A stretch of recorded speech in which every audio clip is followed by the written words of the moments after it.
Even after finding shelter during severe weather events, sometimes the effects are long-lasting. And the owner of this Toyota behind me found that out the hard way. You could hear it just slamming on the roof, and it sounded like a war zone going on out there. Severe weather season has been significant for West Texas. From tornadoes to hailstones, West Texans have seen a little bit of everything. And in the aftermath, some are still trying to clean up the mess. It took a whole day pretty much to find a shop that is going to fix it.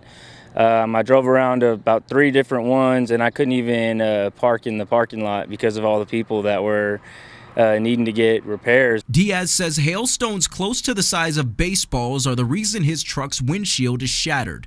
And even with insurance promising to help him cover the costs of repairs, consistency with estimates has been a problem. I'd called a few different places before I even went out, and someone had told me to repair my windshield. It was going to be $800. And then 2 calls later, it was going to be $450. Abilene's Better Business Bureau chapter released a statement encouraging people to keep their eyes open as scams become a persistent threat for people like Diaz who need repairs.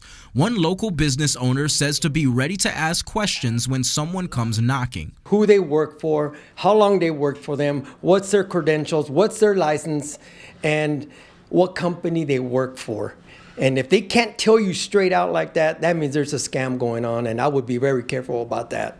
As severe weather season continues, for up-to-date coverage, you can visit our website, foxwtx.com, or download the Fox West Texas mobile app. In San Angelo, Sean Humphrey, Fox West Texas.